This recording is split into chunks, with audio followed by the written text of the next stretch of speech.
La miséricorde, la grâce et la paix te soient données de la part de Dieu, par Jésus-Christ, notre Seigneur. Les relations amoureuses, épisode 4. J'augmenterai la souffrance de tes grossesses.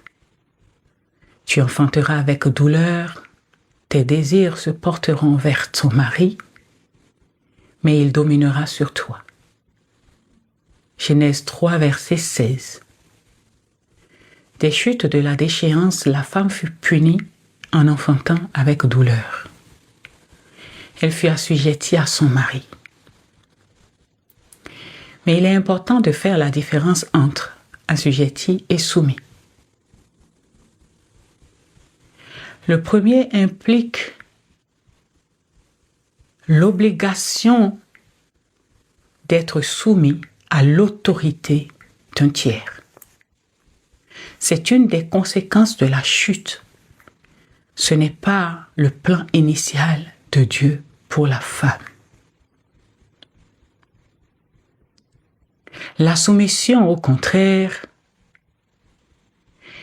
est le désir volontaire d'une personne d'être dirigée par une autre. La soumission de la femme à son mari tire son origine de la création.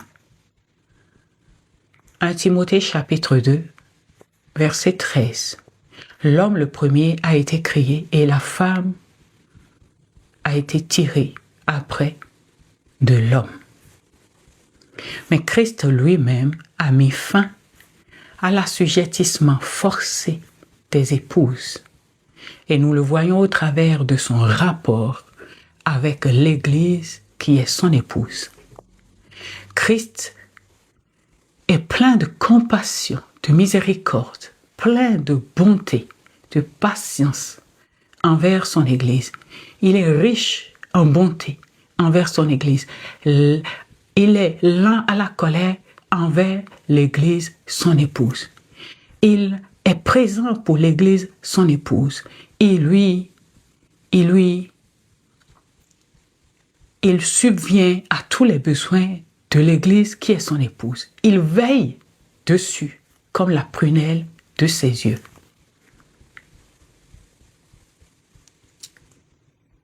Mais toi, l'homme, tu veux une femme au caractère, au comportement de sainte. Alors que dans le même temps, tu te comportes comme un cochon, tu te comportes comme un chien. Et tu veux que on te donne la nourriture des saintes. Non, on ne donne pas la nourriture des saints aux chiens. Tu vas devoir amener ta femme à te donner cette nourriture des saints en lui montrant que toi aussi, tu as commencé par marcher comme les saints. La femme, elle désirera se soumettre à son mari dès lors que ce dernier sait la traiter comme le trésor que le Dieu qui l'a créé dit d'elle qu'elle est. Ce n'est pas moi qui dis que la femme est un trésor, c'est Dieu qui le dit. Nous le voyons dans Proverbe. Par conséquent, si seulement l'homme traite sa femme comme Christ veut que l'homme traite sa femme, volontairement, cette femme donnera tout ce qu'elle a pour faire de son mari un roi. Le roi de sa vie, le roi de son cœur, le roi de son univers. Pour élever son mari, pour aider son mari à l'élévation. Par conséquent, si donc tu veux la femme décrite dans la Bible, alors marche selon la parole de Dieu. Marche à l'image de Christ. amène ta relation, ton rapport avec ta femme à l'exemple des rapports de Christ avec l'Église, son épouse. Apprends à comprendre ta femme. Apprends à connaître ta femme. Cherche à comprendre, à connaître ses langages d'amour. Qu'est-ce qu'elle aime? Comment elle se sent aimée? Qu'est-ce qui fait qu'elle se sent respectée, qu'elle se sent considérée, valorisée? Qu'est-ce qu'elle attend de toi? Et demande le secours du Saint-Esprit pour mettre tout cela en place. Vous n'en serez que les gagnants de cela. Alors, il est important que l'homme sache que s'il prend l'habitude de maltraiter sa femme, Dieu se tait. Ne veut pas dire que Dieu cautionne. La femme se tait. Ne veut pas dire que la femme cautionne. La femme se soumet néanmoins. Mais malgré elle, elle fait du forcing sur elle pour se soumettre. Ça n'ira pas loin. Avec le temps, le Saint-Esprit même réveillera l'esprit de cette femme afin qu'elle reprenne sa vie en main. Afin qu'elle reprenne sa vie en main. Et là, on dira que la femme se rebelle. Non, son Dieu la réveille pour qu'elle reprenne sa vie en main afin que vous deux n'allez pas en perdition.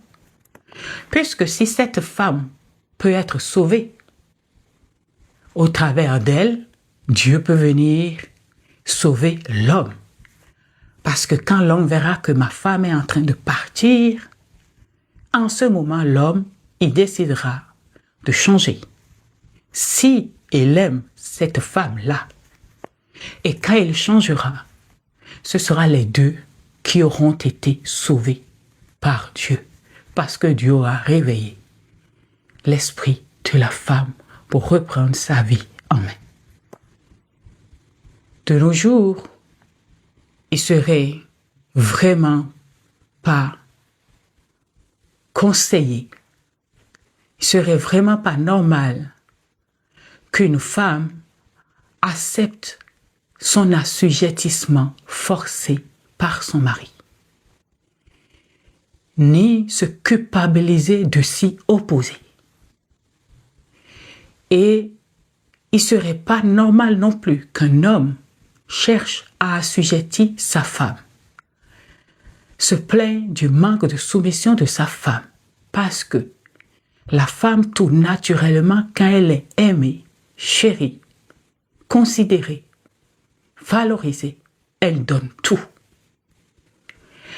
Donc, que cet homme se pose la question, est-ce que j'ai fait ma part? Que la femme se pose la question, est-ce que j'ai dit à mon mari quelle est sa part? Est-ce que je le lui ai rappelé ce que j'attends de lui? Et si l'homme voit qu'il a tout fait, tout mis en place, qu'il a fait sa part et que sa femme est restée insoumise, Dieu n'a-t-il pas dit que l'homme est le chef spirituel du foyer? Que l'homme se rapproche de Dieu, le créateur du couple, celui même qui a institué le mariage comme institution, et demander son secours. Et lui obtient à sa femme, et obtiennent à sa femme auprès de Dieu les vertus nécessaires à sa femme pour devenir une femme soumise. Accordez-vous, puisque vous êtes en chemin ensemble. C'est pour votre bien, c'est pour votre paix. Et tout cela vous est possible à chacun. Vous aurez juste besoin de l'aide du Seigneur. C'est pourquoi, toi homme, toi femme, acquiert l'intelligence et la sagesse. Oui, que l'homme et la femme acquièrent l'intelligence et la sagesse.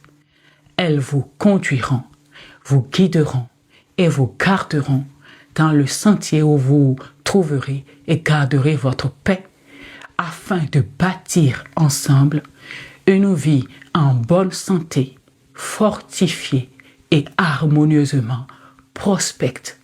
C'est cela, le plan, la volonté de Dieu pour les couples, pour les foyers, pour le mariage, car cela honore et glorifie Dieu. Dieu n'est pas pour la dissolution. Dieu n'est pas pour la dissolution. Ce n'est pas un Dieu de désordre, c'est un Dieu d'ordre. Alors, que ceux qui ont des oreilles pour entendre, entendent, et que comprennent les cœurs qui doivent comprendre. Merci.